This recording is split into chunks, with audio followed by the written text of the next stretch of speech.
I thought I'd ask first for Mike to respond to Silvia with some questions and perhaps Silvia to respond, but then pretty soon we're going to open it up to to the folks here. Thanks. All right, it was like every time I came up with a question, you would answer it the next slide. So the same thing happened for me. A couple of comments. One was you mentioned the importance of TAs. We actually use undergraduate TAs because we don't have a graduate program. And it's been amazing. A lot of those characteristics that you noted are actually magnified in some ways by an undergraduate TA, as long as they're good and you know, you have to we do like weekly training sessions and that kind of thing.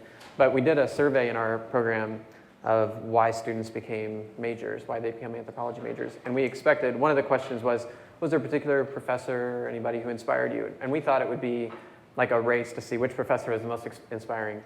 The TA is actually won. They, and the winner actually was Kenzie, who you already saw. She's the reason why we have more majors now. So that was interesting. Then, especially down the stretch, you started to anticipate my questions. I had recently seen a study about neurogenesis in rats and with exercise, and I didn't know if that also related to humans, and apparently Yes. it does. Okay, Yeah. great. And then the other one I wondered was the effect of social isolation or strong social ties. Like in our world, you know, we talk about social capital. Does that correlate with? Yes. So social isolation in animal research is shown to be to negatively affect the memory system, hippocampus, as well as the prefrontal system, important for learning, planning, all of it. Yeah, and I mean, I think that one of the most important ways in which social bonding helps is by reducing stress, improving resilience, but also, yeah, the novel experiences. Mm-hmm. Yeah. Cool. So I was thinking about how you get students to focus away from grades. Yeah. And so the way that I've done it is just simply to say, come talk to me about ideas. Yeah. I don't want to hear about grades. I do not want to hear anything about that. You've got the syllabus, it tells you about the grade structure. Mm-hmm. But I'm trying to think about how to allow them to fail along the way and allow them to show progress. And I don't know the best way to do that. And I wonder. Right, so the answer is different depending on the size of class. Does anybody teach, I teach some small classes where this is really easy. So like with 12 students and under, does anybody have that situation? A few, okay. And then 35 or so is maybe more common. And the approach is different in each one. With the 12 student class, we have this really big project in mind, and this year we're building that video game that I showed. And we look at a lot of final products that we think are inspiring. So this year, if you're familiar with new games like Gone Home, some maybe not.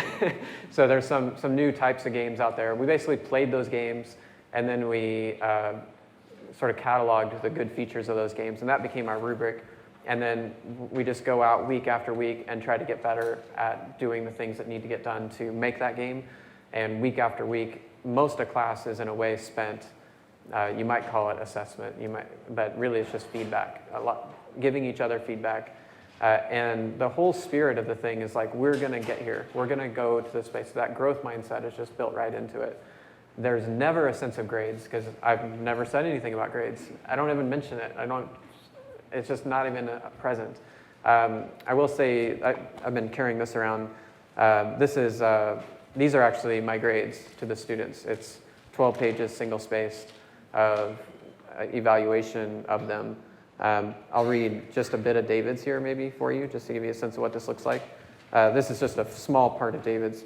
It has been absolutely delightful and inspiring to watch you dig deep and work with such dedication on developing the skills to create games. And by the way, praising effort, not, this is all like strategic in many ways. If you asked me to list your virtues 6 months ago, dedication would not have been one of them. The lunch we shared last year is something I'll always remember and cherish. Prior to that lunch, my impression of you is that you were very smart and that you thought you were too good for my classes. I went into that lunch thinking that you would probably convince me of this, and that I would need to rethink how I teach. Instead, I discovered passions within you I didn't know existed. I found somebody who could, would, and has thrown themselves into meaningful creative projects that unfortunately are not especially valued by school and might be labeled as nerdy or geeky by society at large. I found someone who has been mishandled, mistreated, and underappreciated by an education system focused on frustratingly narrow pursuits. In other words, I found a hero ready for adventure, a hero pushed to the margins of society, who by virtue of having been pushed there, sees things others cannot see. If he finds the strength to look honestly at himself and the world, he will find the insight to heal himself and others and set forth into the world to share a new message of hope and redemption. So it's kind of put into his language, he loves heroes, and so all of these are kind of like that. And I read these on the last day of class and mostly cried through the whole thing. And that's what grading looks like. What was beautiful about that was that the whole semester I found myself, while of course we're evaluating the work that students are doing week by week, as people I found myself cherishing their strengths and often finding that their weaknesses were transformed into strengths in certain situations. Like, you know, we're all different, and you start to see how these differences matter. So that was really great. In a larger class, I should address that. What I tried this semester, and I'm not yet sure how well it worked. I'm still waiting to hear back from students and so on, but I did the not yet grading. It was a lot of work. I had 6 big assignments, and basically students would turn them in, and they would just get a not yet if they didn't, get there. And it was either not yet or you got it. And so I had to regrade a lot of things, which is a lot of time, and maybe too much time. Like I have to reassess it just for that purpose alone. But certainly by the end of the semester, I was very pleased with how far the students had come. And instead of marking a bunch of C's and D's in the grade book, which were disappointments, and instead I gave a lot of A's, but they worked really hard for those. And so that was really rewarding in that sense. That's my approach as well, of having this mastery goal that I don't care if I give, the majority of students an A at the end, Unfortunately, my university says I have to have a normal grade distribution, and so they're on my case about this, but I don't plan to budge.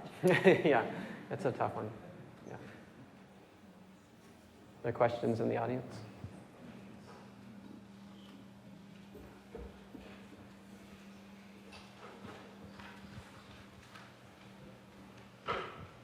Hi, thanks so much for both your presentations. I feel like, so I teach the honors chemistry labs here at BC, and I'm in a unique position of I have these students for 3 semesters consecutively. I'm with them. I do have an outstanding teaching assistant, but I'm on board with everything you've said.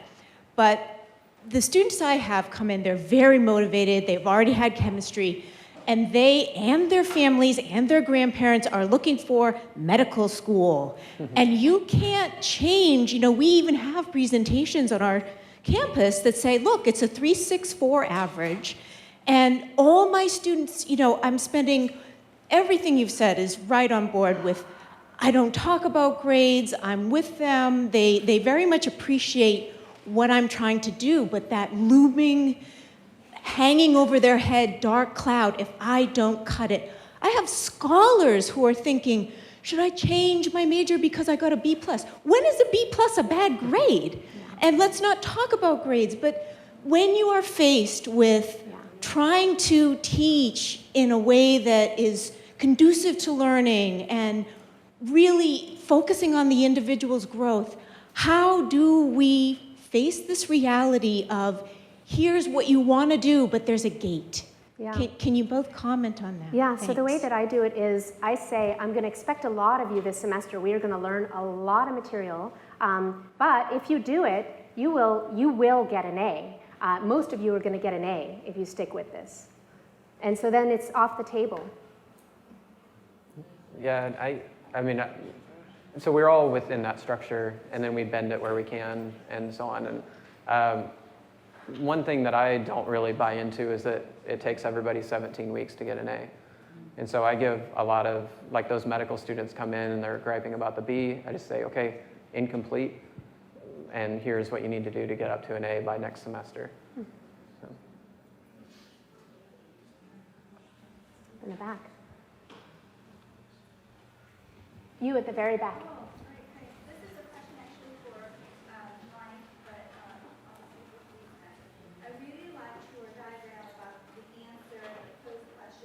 Controversial And I think a lot of us can appreciate sort of the movement towards wonder, but do you go and directly tell your students that you want them to get to wonder, or do you just guide them there? I've done both, and depends on, I think it's very subtle, like how you frame it, because talking about learning to students can be very, very useful, but it can also feel like a distraction. It can also feel like you're putting them down. Like if you say, look, you guys are all like answer people, and you should be at wonder. Like it can that can feel bad.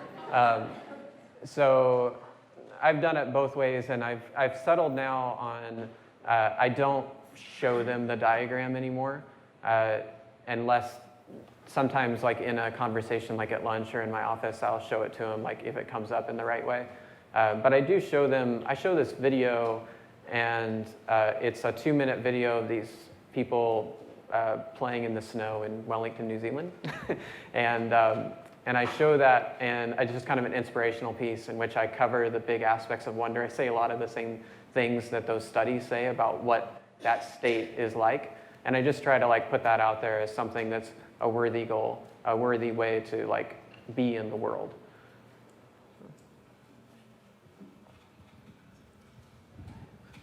What do you think about effort-based grading?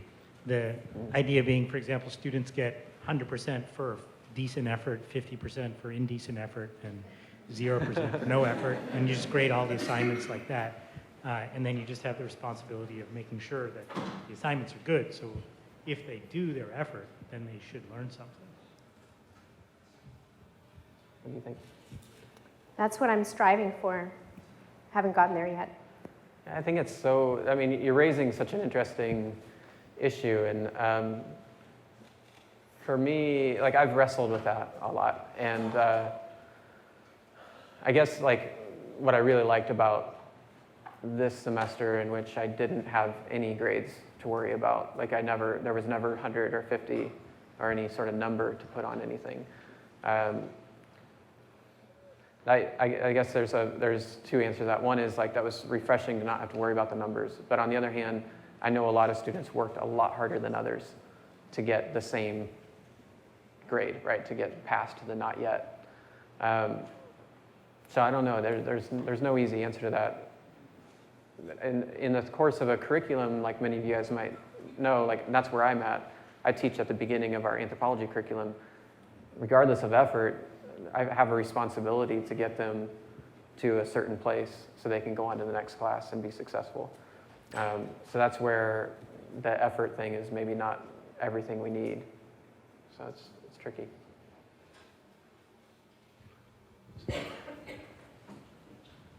Thank you. I teach at the Department of Economics, and a lot of people think economics is not that interesting, even boring. I beg to disagree. And I'm also a product of Boston College. I got my PhD here, so I have the honor to teach here.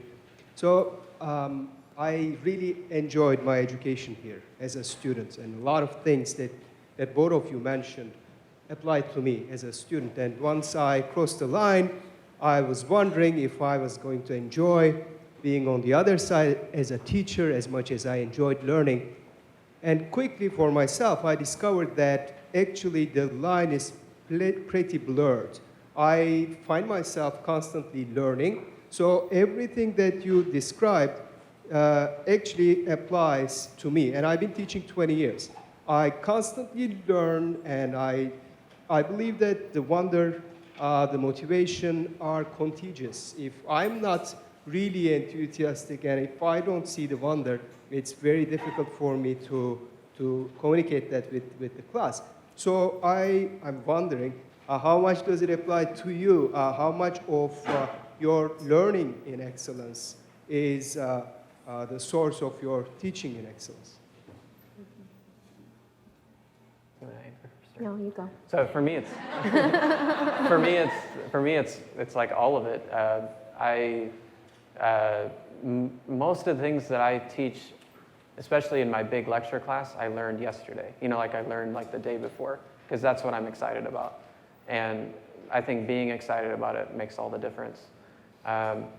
And I analyze like how I learn, and when I'm sort of in a peak learning mode, I like try to figure out like, why am I learning so well right now?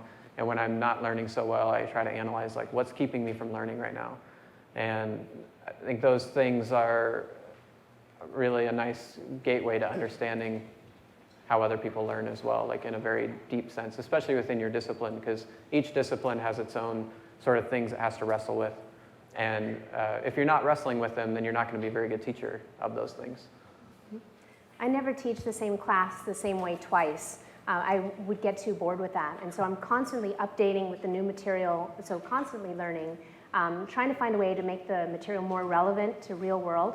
So I teach a course on the developing brain, and a whole third of the course is devoted to why knowing about the development of the brain is important for law, education, public health, medicine. And so I'm constantly having to go way outside my area of expertise. Yeah, and I'm also constantly trying to take what I'm learning about the science of learning to try to push people towards this mastery, motivation, et cetera.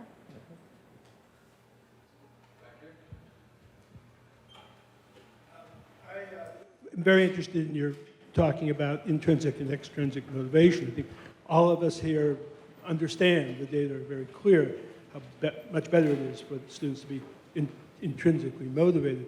My question is, how really do we do that? And in fact, is it possible? First of all, is there something fundamentally inconsistent with saying you're going to teach someone to be intrinsically motivated? Secondly, obviously you can remove extrinsic rewards, but I guess my real question is this.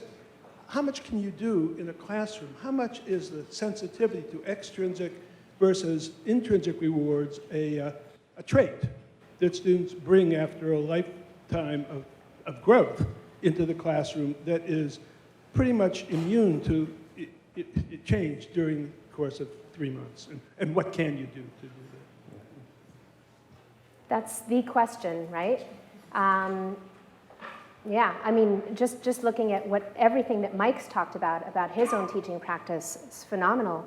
It's hard for me to see exactly how I'm going to translate it to my large classes. I'm going to be teaching 150 students, this next semester, and I don't exactly know how I'm going to instill curiosity and wonder in each of them.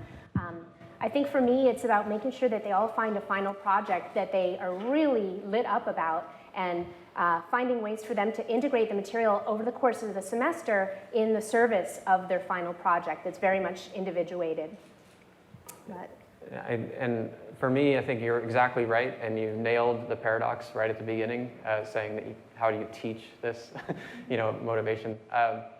So really, I mean, I think one of the things that happens when you just simply mention intrinsic versus extrinsic is you're putting it out on students. Once they see the data, then they can take that and they start working on it themselves. You can magnify that by having them journal on that topic in particular, for example. I have my students keep a journal, and I have them turn it in now and then just so I can see what's happening. And I took that idea from Paul Baker taught this class, Integration of Abilities, which is fantastic. It's profiled in the beginning of What the Best College Students Do by Ken Bain, if you've seen that book.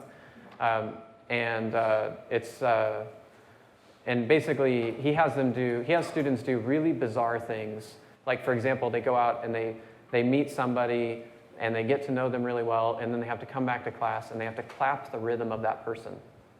Like people have a rhythm, It's totally bizarre, right?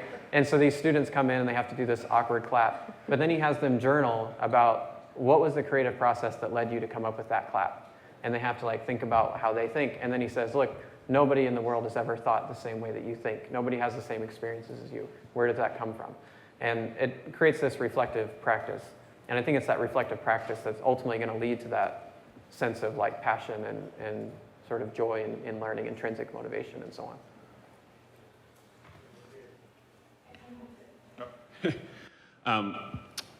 Thank you both for terrific talks. I do research on motivation, and I totally buy into the idea of having a kind of growth mindset and having mastery goals. But the research is very mixed on this, and it does suggest that in some cases performance goals actually do lead to better outcomes. And than mastery goals or certain kinds of performance goals per se. Yeah. And so, I mean, how do you think about this? What do you think? Yeah, Is there a way to in balance? particular, if you have a lot of material to memorize that's just necessary, for example, in a chemistry class, then sometimes you have to give an extrinsic reward, you know, a contest or some sort of thing. Otherwise, it's just not going to happen. But for more higher level thinking, it's really, really critical to have the intrinsic motivation. I don't know if that squares with your understanding of the literature, but. And I've also been interested in that lately, and I guess in practice, like I see the two merging together so tightly that it's hard to pull them apart. You know, like when I'm actually teaching, I haven't set up a controlled experiment in which there's only extrinsic or only intrinsic. It's just a mix. And I mean, one of the things that inspires me is actually my colleague at Kansas State who teaches completely different from me, like the opposite. And he could come in here and get you guys all excited about how you should teach in this completely opposite way of what I just said, because he's amazing at what he does. Like, it suits him and his personality, and his style is to like have these extraordinary high standards, and you either get there or you don't, and he'll fail you if you fail. And what happens is that students, because it's such a clear structure, most of them rise to the occasion. Most of them have a transformative experience and really feel like they've dramatically changed just by they're put into the fire, so to speak, you know? And there's something to be said for that. I think it is true that there's a balance of the two, and we are in a structure that has grades at the end of the course, and so there is an extrinsic piece built in. I guess I just wanted to emphasize how necessary the intrinsic piece is as well, but point very well taken. Can I introduce a question from the Twitter back channel? It's similar to the question about motivation, but it's framing it in slightly different language. This person writes, I want to learn about specific tips, I should emphasize, specific tips, to shift teaching and learning from grades to wonder, that is teaching and learning that inspires wonder, deep engagement, risk-taking. That is, what are strategies that can push students in that direction?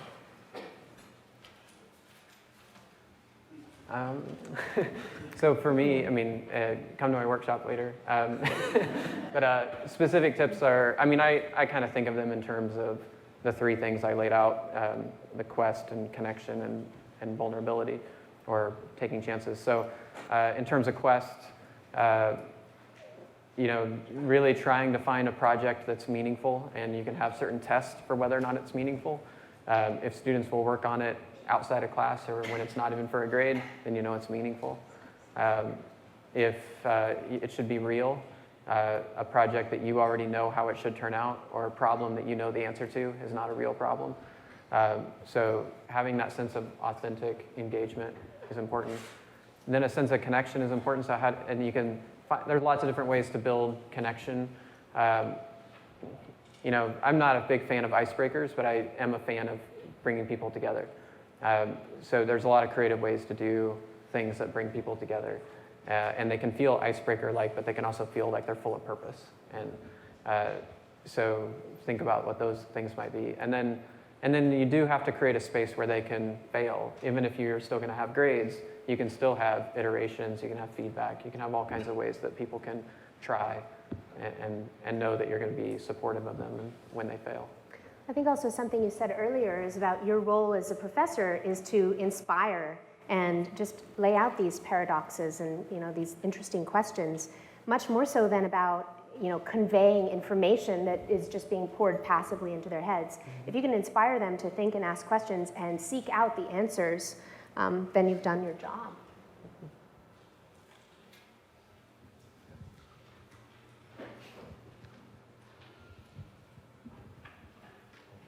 Okay. I teach a intro programming course.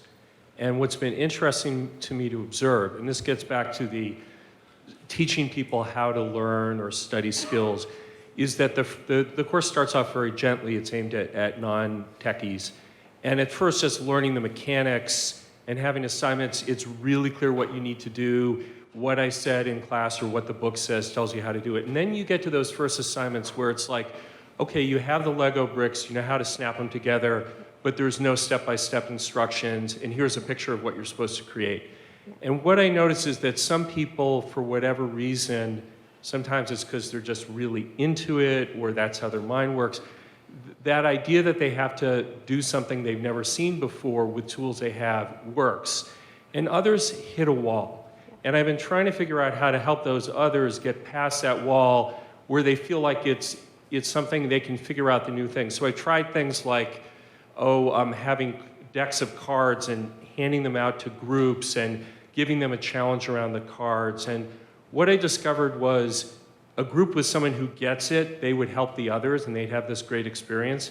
And then another group would assure me that they were making progress and then would quietly not get there. So I wonder if you have any thoughts about how you help people get past that to where they're teaching themselves how to solve problems they've never solved before. That's something that I'm going to try to talk about this afternoon in the session on reasoning. I don't know that we'll get all the way there, but hopefully with some feedback, some discussion. But yeah, I don't have a ready answer. I was hoping you did. Yeah. Remember, I spend most of my time in the lab. Yeah, So. but I think there's really, I mean, this gets at a question that I have that's really for you as well, and that is like, like in that situation, is it possible that there's nothing that he can do at that moment, and that person just has to have developed in some way, or needs, like maybe there's some actual like growth that hasn't happened yet that's blocking it? I think that's right, and it's a matter of practicing, practicing integrating information and just breaking down the barriers. Because if people feel anxiety around the uncertainty, about the unknown of having to find their own way to integrate the material, maybe this first step is to instill in them this sense that this is something they got to practice. They have critical thinking skills that they need to work on. And then finding activities and finding other students who can help them get past that is probably the best way. And then again, I know this is a hard question, but as these students who are just not there yet are struggling, and it's so definitive because it's like in a programming situation where I'm thinking of like, I mess around on that web page that has like Eulers. I don't know if you've ever seen this, but it's like a series of programming challenges, and they sort of level up. And I've been trying to teach myself programming and leveling up as I go. And it's so definitive when you don't get it, right? So it's not like, but you have this great skill. It's like, no, I just can't do this. Then there's this problem of like, how do you maintain that growth mindset in that situation where it seems so hopeless? Yeah, just this idea that you're not there yet. You're really going to have to work on this because you're uncomfortable with uncertainty right now. You did fine when it was a matter of memorizing all this stuff, but now you got to find a way to get beyond that. Yeah.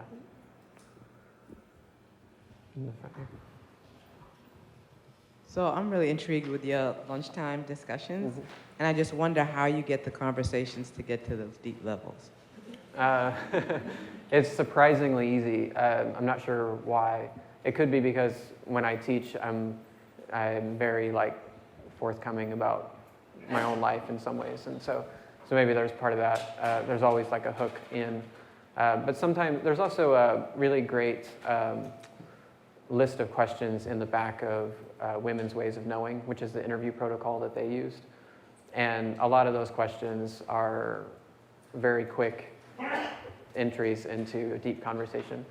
There's also another list of questions that a student brought to me, and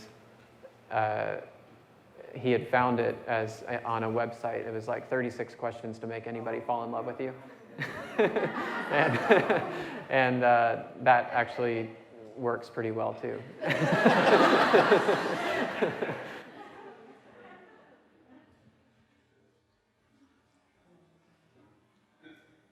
Hi, thanks for the talks today. First, a comment, I think, quickly on the conversation that George had raised about how do you get people to grasp something that seems ungraspable when they're trying to solve. There was a professor that I had over at MIT who used to call it sync time, and it was in a discipline in analytics that I found really, really challenging. And it was very comforting to me on the student side when he said, sometimes there's, and this is probably a very non-technical way of describing what you were describing on sort of the degrees of the functioning of the brain, but just sync time. Sometimes your brain needs a longer period of time in which to allow this information to sink in, or to allow that skill set of quantitative analytics and reasoning to sink in before it will click. But that confidence piece of, I have confidence that you will all get there. Yes. Right? It's about that level of effort in getting there, which I found really reassuring, particularly in his class, because it was daunting. I think that the piece that you added in at the very end, Mike, about, this is sort of the evaluations that I give, and I share them to all students. This is something that I've been wrestling with, which is there are exemplary examples throughout the course of somebody that's really just added huge value to a classroom blog, to really made a very deep personal investment in the topic that is being covered at that moment in time. And I've struggled with how to recognize, share, or highlight that in the context of a larger class, right? So both with the concern of I don't want to embarrass the person who made a deep personal investment in something and point out that they've had a transformative experience, but, and also because just in the sequence of the class, usually I've looked at it and analyzed it a week after it's already been submitted and we've sort of moved on. And so I'm curious about how you can highlight those investments that are being made by the students and your recognition of that. Mm-hmm. So for me, what I worry about is that might lead students towards performance goals, comparison of their performance with others. It sounds like the way Mike does it is very different. It's a small group. They've all worked together on a big project, and it doesn't sound like you're saying, Jerry did super well, Jane did not. But yeah, so highlighting the accomplishments of an individual is not the way that I personally go, because I'm focusing on mastery. So in that small class, like everybody knows who that person was. They all know who stepped out and did this amazing thing. So I'll read just real quick something. I'll read just a few lines from his. So I point out, I start off by, your mind is quick and agile. Such skills are mysterious to me. I have no access to them. My joke, like these words I'm typing now, are planned days, if not weeks in advance. You're funny because you're willing to take chances the rest of us won't take, and you take them instantly without hesitation, catching us off guard. All of this makes you instantly likable and a natural leader. It goes on here then, but the thing that I said at the end, I think, which is pertinent to this, is it says, leadership may be your gift, but just remember the wisdom of Kay's dad. This is a resident at Meadowlark, and she's a 89-year-old feminist, which is somewhat rare in Kansas. And she says, and what she said holds just as true for you as it does for anybody else. Quote, you are every bit as good as anybody else out there, male or female, and not one bit better.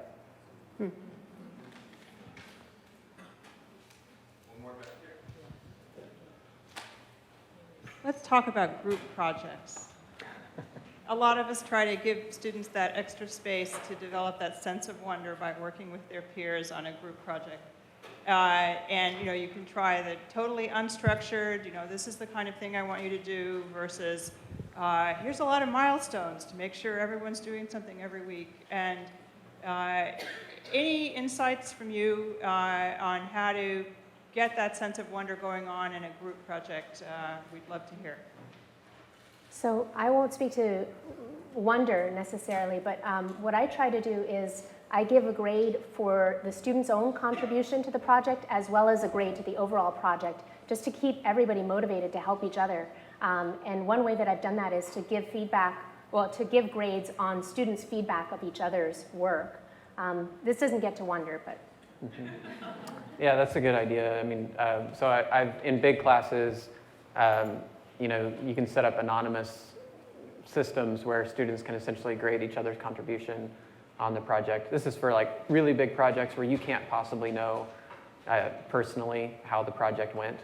So especially my classes of 200 to 400, we do stuff like that. I think there are a lot of ways to screw up group projects, and as a teacher in the way that you set it up. And in general, though, if you can set it up in a way that there's a project that everybody cares deeply about, it's all done, right? But that almost never happens. Usually there's people who don't care, or they're too busy, or whatever, and they find a way to freeload. And so that's where you have to counter the freeloader problem with some mechanism. The best mechanism is, of course, just being right there with them and being excited about the project with them and working with them, and then it's pretty straightforward. But any time where there's no actual engagement, then you need a mechanism, and that's where it gets hard. That's a good way to do it. I like the student evaluation piece. Yeah, for me, the group project, each individual has their own piece. That's something that they've selected, and then they all integrate it together. So that helps to instill wonder if they're picking something that really lights their fire. And the tricky thing is then creating a space wide enough that they can find something they truly want to do. It's not just a selection among 3 things that you know, it's like something that is core to their passion. And the challenge then becomes like, you got to make sure they're not just doing something they're good at, but challenges them as well. And or an essay they've handed in for another class. Yeah. Like you see that a lot. And so somehow you have to, I mean, all this comes back to how do you create the person who wants to grow, who's willing to take those chances, and that's hard. So it is possible to shift someone's mindset from fixed to growth mindset. Carol Dweck has some work on this, actually. Mike, I was really intrigued and actually quite moved by what we saw in the video of the students living with the elderly people. But I was also just wondering if you could talk about how you even made that happen. Yeah. I can't imagine, and I'm picturing IRBs and, you know, one of the young people knocks over one of the people in a walker or something. I mean, how did that happen, and what challenges did you face in it? What gave you the idea? I just thought it really made me cry. Yeah, it was like a coming together of a lot of people who are in very similar situations trying to make old institutions better. So basically, I found my counterpart in the nursing home industry, somebody who's trying to transform nursing homes into something that, you know, it's part of, if you're familiar with like the Eden Alternative, or if you've been looking at these kinds of things, the Pioneer Network, it's a very like sort of progressive, cutting edge kind of vision of what a nursing home could be. And that's what we have just off campus. And there's a woman there that's my age and I just very much see her as my counterpart, and she struggles in the same way that I struggle within higher ed. She struggles within that industry. So what happened was I went and gave a talk up there just as a sort of community service thing. A lot of K-State professors go up and give talks at this place. And just in the discussion that followed, I realized what a vibrant community it was. And by that, I mean there were these fantastic arguments and cliques and like stuff like one woman said, like I was talking in a room like this, and apparently I was looking this way the whole time, and somebody over here says, "Excuse me, can you look at us now and then?" And then this woman over here says, "Oh, forget her, she's always acting up." And that's when I realized, like, oh, this is a village. This is like this is an anthropological experience. And so right after my talk, I started talking to people about this would be amazing to get people up here. And they were just starting to experiment with the idea of intergenerational living. And they thought, perfect. So there were giant hurdles to leap, but we got through them all. And a lot of lucky breaks.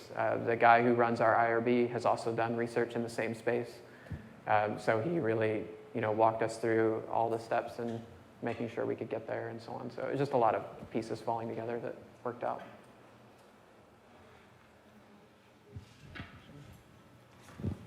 Another question from Twitter. What about pre-post testing? Useful for meeting students where they are, for skill development, promoting deep learning resilience? I think it's a fantastic idea. I keep meaning to implement it in my own classes. And pre-post testing, not in terms of just content, but really skills, the underlying skills. Yeah, I agree with that, and I love doing it. And I mean, the way that I do it is actually very personal in a way. I have students like write their own life story, and then we go through this class, and at the end, I hope they have more insight on who they are. So I have them write their life story again and look back at their own life story. So it's self-assessed, and it's not quite the same thing as a pre-test, post-test. I also do the classic pre-test, post-test kind of stuff, but that one in particular is the students really respond well to. One thing we've been thinking about doing is pre-test, post-test for an intro programming class, actually, just to see what kind of general skills in reasoning actually emerge over time. That's great. So the question I wanted to ask is kind of following up on that a little bit with resilience. I actually posed the Twitter question you just answered, which I appreciate. So I might ask a follow-up question. What strategies and kind of insight do you have on questions students who are really struggling? So I feel like in my time at BC, I'm encountering more students who are encountering physical, mental illness kinds of struggles, more requests for accommodations, more students who don't seem to be entering with the skills that I kind of anticipate them entering with. So I'm wondering what kind of insight and strategies you have about working with students who are really struggling, working with them on your own, helping them set timetables, making references to institutional resources and that kind of thing. Those are, I mean, we accept 99% of our students at K-State. So I'm not sure who we're denying, but it's a huge span of students. We also are, over the last 20 years or so, among public universities, have the highest numbers of top scholarships in terms of like Rhodes and all that. So we have these incredible scholars, right down to like people who need a tremendous amount of remediation. And so that's, for us, that's been an institutional problem, and I feel like we've done a really good job at it because of our position and our land grant mission. So we have a lot of resources on our campus, and I don't know if you have the same kind of resources, but in general, there's a certain level that I know I can help with, but there's also a certain level at which I send them to the writing center, or I send them to the math remediation, or whatever it is that they might need. So we have those resources. That's not a great answer, but yeah, we have some of those resources as well, but not enough. I mean, it's very easy at a big school like Berkeley to just fall through the cracks, and if I'm teaching a large class, there's not much I can do. But the school is invested now in trying to create a new center for the science of learning that would really try to take some of this science to help students who are struggling. So we'll see if we get that off the ground. I think it's also useful, to go back to the question from the economics professor earlier, and that is, if you happen to have your own work from when you were a first-year student, go back and look at it. Mine is terrible, and and it reminds me to like have empathy for these first-year students and where they're at. I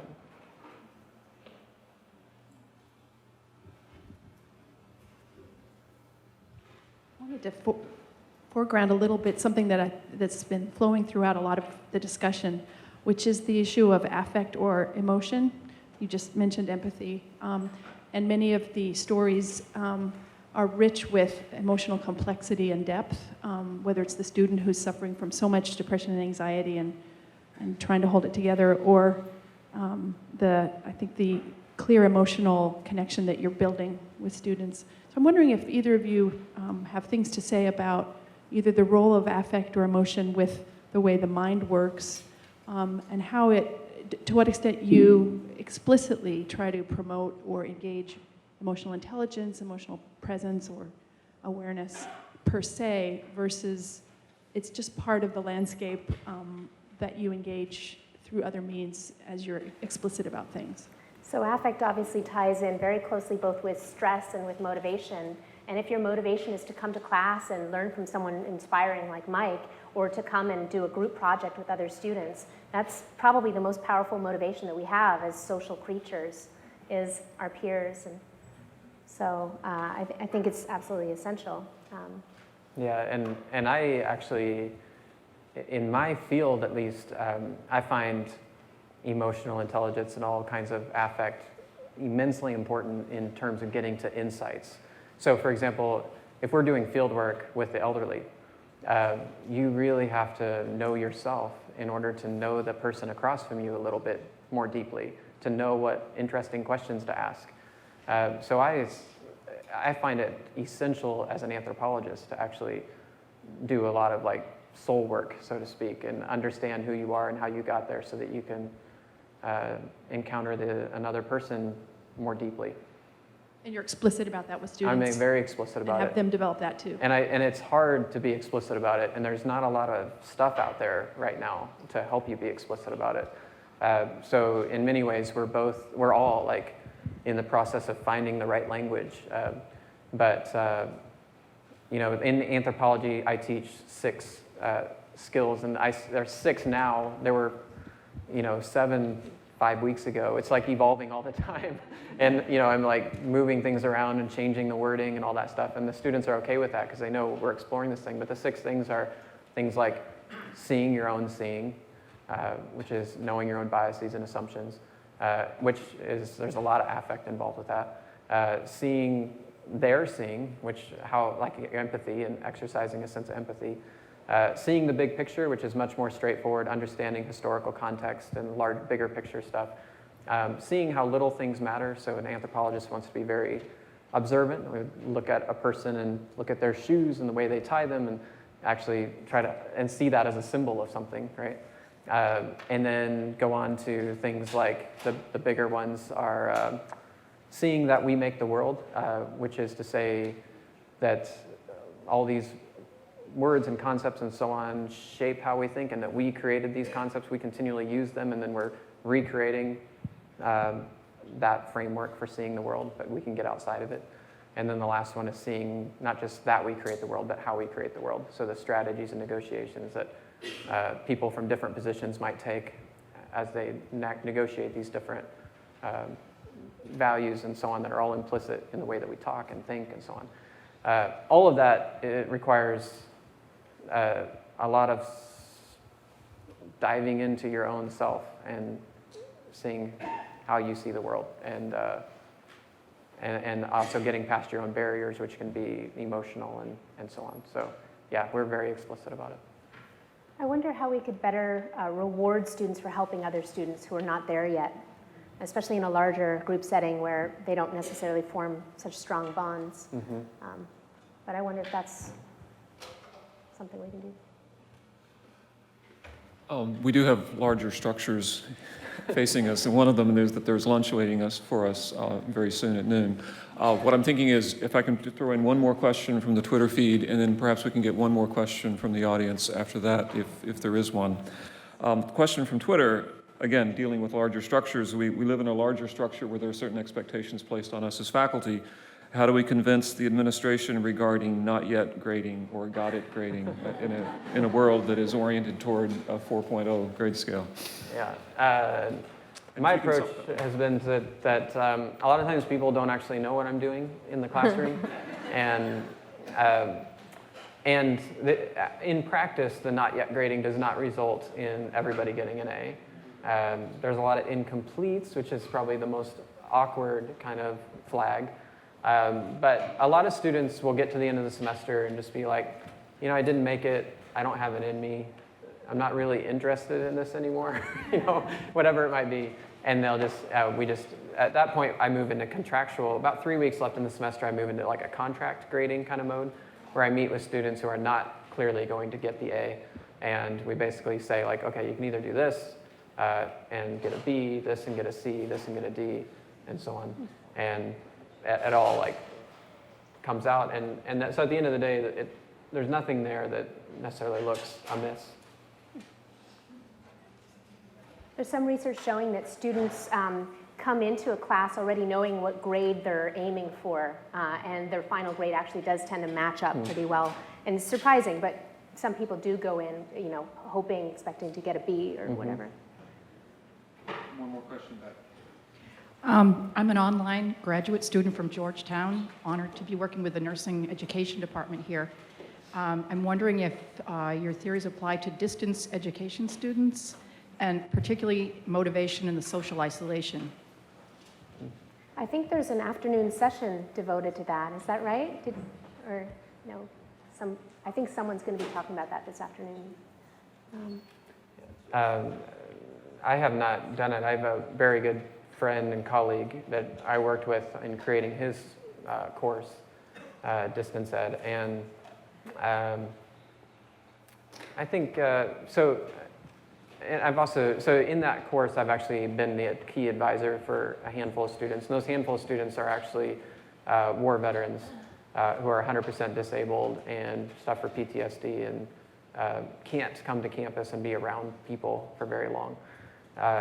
And I think the way that he's organized that class, which does require quite a bit of social interaction, but mediated through the medium itself, like discussion boards and so on, has actually nurtured those people quite a bit. And I've started to see them on campus, and they're very grateful for that stepping stone, you know. But I think more to your question, I think, what's that? No, oh, yeah. go ahead. I think it's these elements that Silvia's brought up are critical. So extrinsic motivation, the need for social connection, and so on, those are all critical, whether it's in an online environment or not. And that makes it both, there are affordances and challenges to the online environment. So there are a number of new online degree programs at Berkeley, and this is something that I've been on a panel reviewing them, and one has been extremely successful. And what differentiates it from the others is that students all come to campus and live on campus for a week. When they start, they get to know each other, and then they go away and they have online discussions where they can all see each other, and that's a very big part of it, is the group interactions, group work. And then at the end of the year, they come back for another week on campus, just living in there, spending a lot of time together. And that social piece seems to be the glue that holds it all together. Can we offer some thanks to Mike and Silvia?